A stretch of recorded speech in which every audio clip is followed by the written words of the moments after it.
Pacers fall in Cleveland. They are now 2-14. The third quarter really does them in this game. Their big three altogether were pretty good. The rest of the team really needed someone else to step up. We'll get to all of it today on a Weekend Locked On Pacers podcast.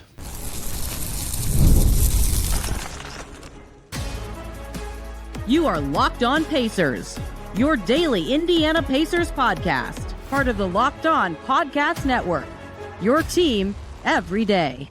What's up, everybody? Happy Saturday/weekend, and welcome into another edition of the Locked On Pacers podcast, where we, of course, talk about the Indiana Pacers. As always, my name's Tony East. I cover the team for Forbes and Circle City Spin, and today I am deep inside of Rugiet Arena because there's a concert happening on the court or something, and we are going to talk about the game that just happened on said court. The Pacers losing to the Cavs in NBA Cup action, 120-109, a game that was not quite as close as that 11-point margin would seem. The second half was very much controlled by the Cavs, although the Pacers defense was making some noise to start the fourth quarter, a game that we've seen from the Pacers a lot this season, where they start pretty good, they're keeping up, they're right kind of in it, start of the third quarter, and then something really falls off and the game gets out of hand, and even some late pushes do not really get away from that story. And that's one place to start. And the other thing we'll talk about, of course, is Mathurin, Nembhard, Siakam, their best three right now. All were great, all were scoring, all were getting into the paint. The rest of the team just couldn't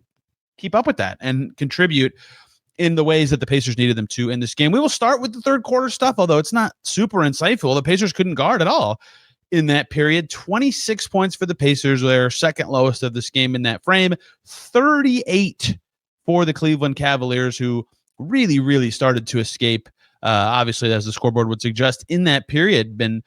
The Pacers lost this game by 11 points. Like, losing a single frame by 12 is obviously catastrophic if that's the reality of the game.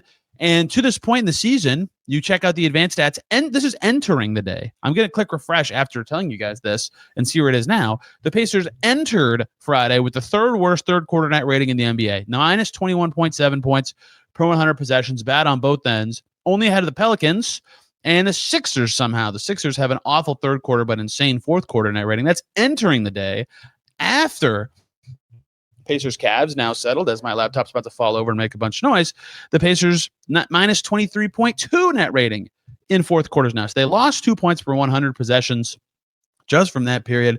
It did not go well for them, and that's something they've got to kind of figure out. I asked Rick Carlisle about it after the game, and he talked about halftime a little bit, but I honestly kind of chalk it up to coincidence. That kind of seems unfair, but it's the same rotational patterns as the first quarter. I'm not saying other teams don't adjust or there's not disposition shifts, but Pacers have to be better in those periods. Their third quarter was not good in this game. They were 8 for 23 from the field. They missed every single three they took. They were getting to the line a good amount. They kept their turnovers under control, but that's not going to count on offense. Shooting under 35%, making no threes, you're just not going to be able to do much in any game. Scoring 26 with those stats is honestly a bit miraculous. You give the Pacers a little bit of credit for that, but they couldn't get enough stops either, and the game just got out of hand very quickly. The Cavs go 15 for 26 from the field, dominate the glass, only 5 turnovers. They make 4 threes. They were just flying around. 38 points is a ton. They were hard to guard. Andrew Nembhard talking postgame about it was largely the same actions that really doomed the Pacers for some threes in this game, especially late. The Cavs would set up their stack action and just score, and the Pacers were struggling to stop that kind of stuff all night. And, when you're getting in a situation, Garrison Matthews is playing, granted, only the last 24 seconds.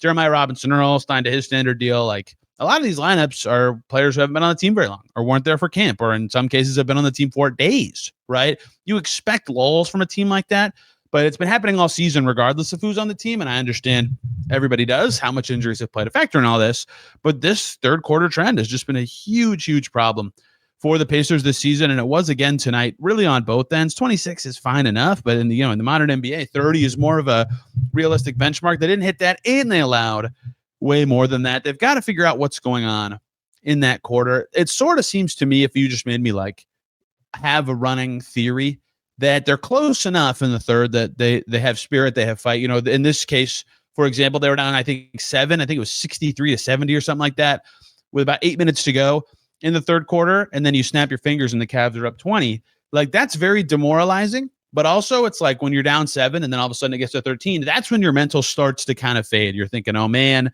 we're losing it. I need to make this play, or we need this individual brilliance or whatever. You stop playing the way you need to, and you start thinking about the deficit and how you can get out of it instead of playing the game plan that you have. And it just snowballs from there, because that is the quarter of the game where the same thing keeps happening. There's clearly something to this. And I don't think it's the group of players on the floor is wrong, because those groups do fine in other stretches of the game. So to me, that's what it is right now, is as the game is kind of hanging in the balance, they have yet to kind of figure out how to, respond to those surges from other teams and really, keep themselves going. That was the secondary story of the game, but a concerning trend to keep an eye on for the Pacers as their season progresses, is they just have not at all been able to solve this third quarter problem. I wrote a story after, I can't remember which one of their games it was. They just recently played one that to me was the perfect signal of this. It was Saturday night against Toronto, where they're like, within 8, within 7, and then all of a sudden it falls apart. It was the same story in Phoenix, same in Utah, where they can get an early lead and then the lead starts slowly dripping away, and in the third quarter it just explodes and falls apart. They've got to figure out how to get that under control, because that game flow continuing to happen does suggest there's something to it, whether it's strategy, mentally, whatever. And it was again in this game. And again, you stack the other 3 quarters on top of each other. And you can call the fourth quarter whatever you want, garbage time or not. Like, point differential matters. It's the NBA Cup. No garbage time subs came in until there were like a minute and 12 seconds left in the game. The Pacers won that quarter by enough that the first, second, and fourth quarters combined, the Pacers won by 1, and they lost the game, right? They were that bad. They lost by double digits. They were that bad in the third quarter. That is really something that they've got to clean up. The other part of this game that was a challenger concerning for the Pacers, and this is the biggest basketball story to monitor for them, for generalities for all 48 minutes, not just specific to the third quarter, is their just general balance of scoring. And so I need to be very clear that what I'm about to say is not just, it's going to sound like it's almost like a knock on the best 3 players the Pacers have available in this game. And it's the opposite of that. It's just going to sound like that when it comes out of my mouth, right? Pascal Siakam, 9 for 15, made 3 threes, 5 free throws, 4 assists, 9 boards. He was great. Andrew Nembhard, career high scoring on 11 for 12 shooting. He made 3 threes. He made 7 foul shots. 32 points is obviously brilliant. He led the team in assists. He was great. Ben Mathurin goes 7 for 15 for 21 points, 7 boards. He was quieter in the second half, but those 3 all climb over 20 points, with Nembhard getting his regular season career high, tying his playoff career high. That's all obviously awesome, right? That is the Pacers' now new blueprint to having confidence, to having consistent scoring, is that they start the game with all 3 of those guys. Basically, for 48 minutes, they always have 2 of them on the floor. Sometimes he can even add more scoring punch. This fourth quarter group they went to with McConnell and Huff surrounding those 3 was pretty good. I think they're going to continue to try to turn to that in moments where it makes good sense to. They get the 2 point guards on the floor. That's an alignment that Rick Carlisle really likes. Okay, that's all great. Other 2 starters, Isaiah Jackson, 3 points on 1 for 4. Ben Shepherd. Ben Shepherd does a lot of good things in these games. Making shots is not one of them. 0 for 5 on threes, 2 points on 6 shots. That just can't happen, right? That just cannot happen in a game like this. The bench, TJ McConnell was 4 for 6. Everybody else really struggled. Jeremiah Robinson-Earl 0 for 2. Jarris Walker 2 for 6. Tony Bradley 2 for 9. Jay Huff following up his best game with 2 for 9. And Garrison Matthews 0 for 3. That is, yes, a non-TJ McConnell combined 4 makes. If you count McConnell, they had 8, but they still shot quite poorly as a second unit. And we talked to TJ McConnell after the game. I think it was the first time I've done on the record with him since his return. And he described the bench as inconsistent. And that's been obvious. But what this all shows is the opposite of what the Hornets game showed, but the same actual takeaway. And that is that the best 3, the big 3, sounds like a stretch because they're not like all stars. Pascal Siakam is a star, but the best 3 they have can score kind of regardless of game flow. They're all very talented. They can all get in the paint. They can all shoot. Nembhard was great. 8 assists for him too. There's a lot on his shoulders. Rick Carlisle actually addressed that post-game, saying there might almost be too much on his shoulders. Those 3 have all been great and consistent. Mathurin scored over 20 in all of his games. Nembhard has been scoring a bunch, albeit some of them inefficiently. Siakam's been rock solid all season. They need one other guy to be scoring at all, like at a consistent rate, and then they'll have potent offense like the whole game. Jay Huff was that guy against Charlotte, and they could just keep scoring. And they didn't have that today. And so when there were situations where Nembhard was neutralized by a matchup, or Mathurin was colder in the second half, or whatever it was, they couldn't consistently score. And then they did their best to keep as much offensive potency as they could on the floor. They're figuring out when to use 2 point guards. They're just doing all they can to try to combat that. But it's really hard when those three are by far the best scorers, by far the best creators, the guys you need to rely on the most. And you get almost not nothing, but like very little from the rest of the team. That is something the Pacers need to solve. And so it comes out when you say it, like they need to find a balance. And it's not even that. Like, it's not that they need to take something away from what those best three guys are doing. Although Rick Carlisle did say post-game that they almost are asking too much of Andrew Nembhard. And I would agree. Like, in the third quarter of this game, not in his usual rotation pattern, Andrew Nembhard came in for TJ McConnell. There was like 4 minutes left in the third quarter. He came in because Donovan Mitchell came in. They were minutes matching them at that point. He's guarding the other team's best player, as he's done in the past. Mitchell was still fantastic. And he's got to be he was the team's leading scorer and leading shot taker, and he was the team's lead assist man. That's all great. That's all a lot to ask of one player, right? That's just not something you can reasonably expect a guy to do every single game who is not like known for being that kind of carry the load kind of player. I'm not saying Andrew Nembhard's not capable of doing that. He is. He just did it. But it's really hard to do night in, night out. They need someone to take on some other responsibility. Obviously, the defensive part's maybe the easiest. At times, they had Shepard on Mitchell, which went okay. Darius Garland was also ripping him up throughout this game. But, maybe that's, we talked to TJ McConnell about this after the game. Like, another way to do it is have someone else take it across the timeline, whether that's McConnell himself in those alignments where they're together, whether that's Mathurin, Siakam, someone else initiating. That way, Nembhard is, stationary to start a play, can catch himself, whatever it may be. Like, if that is at all helpful, that is something they should try to do, because it is good that they have three players capable of doing what those guys did. Take nothing away from that. They should hope that they get this level of performance from those three every time. 79 of 109 points. And if you take out the garbage time part, I think it was 79 of the 105 during the competitive portion of the game. So 3/4 of the Pacers' points basically are going through three players. That's good. Those three should be the funnel of most of the Pacers' points. But they do need to figure out either if it requires a shift in balance or strategy to get someone else to be a fourth or fifth player also scoring a bunch of points. I mean, think back to last year. The Pacers social team makes a graphic. How many times post-game a story was like, Siakam had 22 and Haliburton had 21, and they had 6 other guys in double figures, all with 10 to 15 or something to that effect, right? That is one way to mitigate this, or it's just those little shifts McConnell talked about, but over time that allows other players to have good nights. McConnell could potentially be one of them. He was pretty good against Charlotte. Maybe it's Huff making shots. Maybe it's Walker making shots. Maybe it's Garrison Matthews making some of his threes, whatever.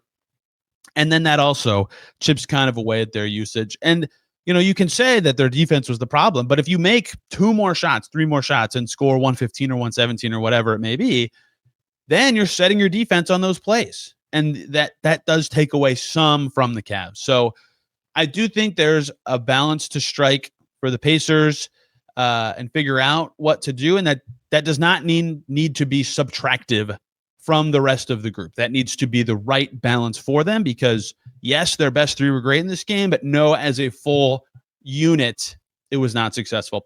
Coming up, we'll empty the notebook from Pacers Cavs as the Pacers fall to 2-14. If they are eliminated from Group A in the NBA Cup already, but technically still alive for a wild card spot.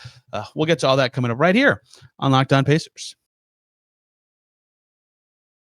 Before we do any of that, let me tell you about Quo. Let's talk about something every business owner knows too well. Missed calls when a customer tries to reach you and can't get through. That's money slipping away. Quo, spelled Quo, is the smarter way to run your business communications so you never miss an opportunity. They're the #1 business phone system built for 2025, not 1995. It's simple, modern, and designed to help you communicate faster, look more professional, and stay connected wherever you are working. Quo works right from an app on your phone or computer. No extra devices, no clunky landlines. Everybody can share one number and collaborate on calls and texts like a shared inbox, which means customers get help faster. They've built an AI, which is a game changer that logs calls, writes summaries, jumps in to route calls, qualify leads, make sure no customer is left hanging. That's why Quo is used by over 90,000 businesses. Try Quo for free at quo.com/LockedOnNBA. That's QUO.com/LockedOnNBA. And yes, you can even keep your existing number. Quo, no missed calls, no missed customers. Let's also talk quickly about DoorDash. We're running a promotion this season. With the season heating up, 50 points for any player in a game. DoorDash is going to drop 50% off your order. They found the perfect way to keep fans in their bag all season long. If you watch the highlights, you watch for your fantasy team, just watching your favorite player, DoorDash will make every night even better. They're the official on-demand delivery platform of the NBA, and they're celebrating with something called the Bag Drop with those 50-point games. Not only can you get that discount, you're automatically entered for a chance to win the ultimate fan bag with player-inspired drip, exclusive gear, stuff you actually want. And you can get more than just food with DoorDash. Socks, ice, headphones, snacks, drink, whatever you need to watch the games, watch the highlights, those double OT lengthy ones. DoorDash is there to help. So next time someone goes off for 50, Max, you just did it a few days ago, use the promo code NBA50 the next day to get 50% off your DoorDash with Dash Pass, plus your shot at a bag drop. Dash Pass members only, 50% off, up to $10 the day after a 50-point game with promo code. Terms apply. No purchase necessary. Ends April 13th. Open to U.S. residents 21 and older. Visit DoorDashinYourBag.com for full details. DoorDash in your bag all season long.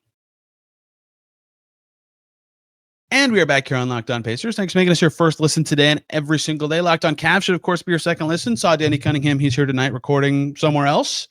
It's been quite the night here in Rugiet Arena. Let's empty the notebook from this game. I found all the cross-matching and matchup hunting from both teams very interesting throughout the night. Big group with Jalen Tyson, DeAndre Hunter, and Evan Mobley out there for the Cavs. So the Pacers are trying to get their speedy matchups in their favor. The Cavs are trying to use size to their advantage. And there was just a lot of very ambitious play going on. And some of it good. Like, for example, Ben Mathurin on one of the first possessions of the game throws a dart of a pass to Isaiah Jackson, like between defenders on the roll.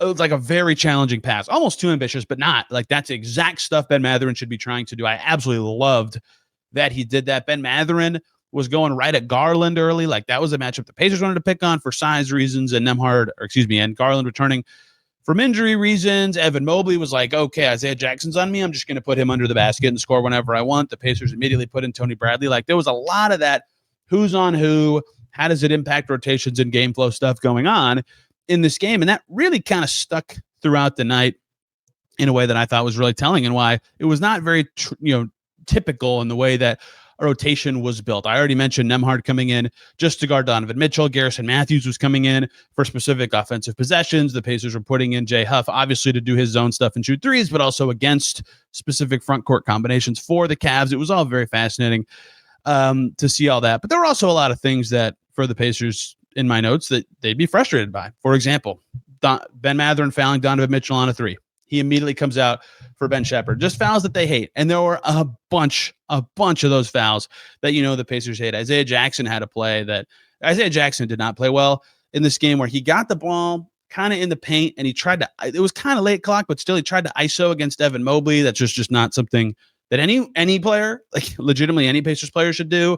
And he turned it over, and then he immediately committed a take foul. Out he went at that point. Like, it was just that kind of stuff in a game like this. And so, all those little foul things have been a huge problem for the Pacers all season. And when Tony Bradley comes in to replace him for those reasons, he was put in like every action on defense. It was just a lot of personnel-based things in this game that I thought were very interesting. Jackson, though, not a good start. Jarris Walker had a nice drive, head up, lob to Tony Bradley without a turnover early. Bradley unable to finish the shot, but kind of a floaty first half for Jarris. He wasn't necessarily bad like he was on the road trip, but not a game that he'll be remembered for. 4 rebounds, 2 fouls, 2 for 6 from the field for Jarris Walker. But yeah, Isaiah Jackson's got to be better in a game like this.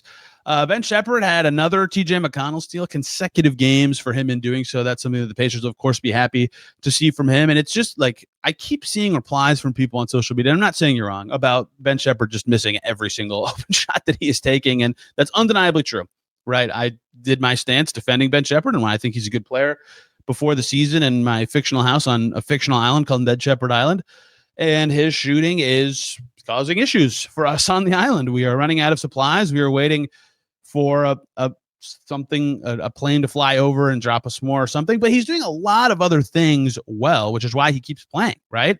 5 boards, 5 assists, 2 steals, 2 of his rebounds came on the offensive end. Like, they're putting him on key matchups. This is the kind of game with Garland and Mitchell out there that they would like to have Ben Shepherd be more involved. So this is not the game to be like, oh, Ben Shepherd can't make anything. They've just got to figure out what they can do if he's missing this much, like what the right amount of minutes for him is, because obviously he's missing so much that I always talk about how he's a mistake-free kind of player.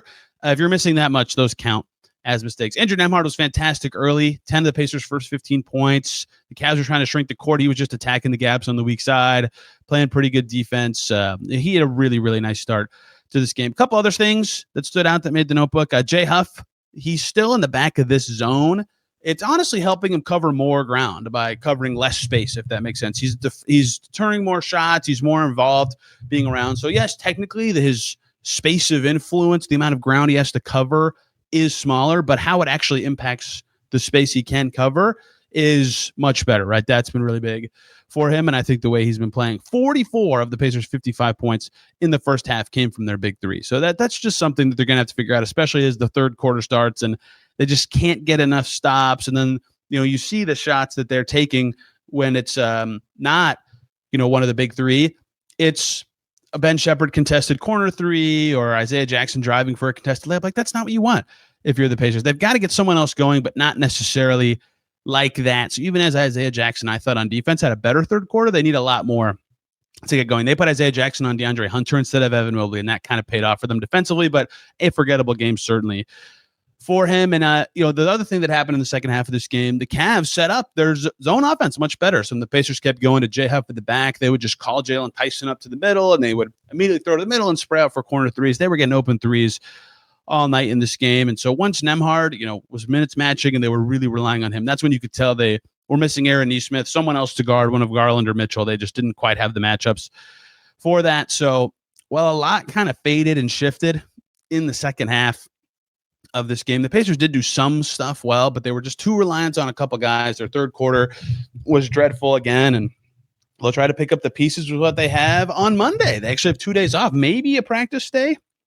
on Sunday, maybe a chance for them to play their two-way players this weekend. The Boom have a back-to-back at home, Saturday, Sunday. So chances for development coming, chances to get better with not an easier schedule necessarily, but some winnable games coming. Detroit, Toronto, Wizards, Bulls is their next four. Toronto's very good. Detroit's very good. But 3 of those 4 at home, all of them short travel experiences. We'll see what the Pacers can do. I'll be back on Monday talking about this team, anything that may have happened to G League over the weekend, and the bigger stuff, hopefully with a guest. I've been really slacking on getting guests on here. I'm sorry for that. Thank you guys so much for listening. You can find me on social media at Tony R. East, this podcast at Locked On Pacers. Thank you all for listening. See ya very soon.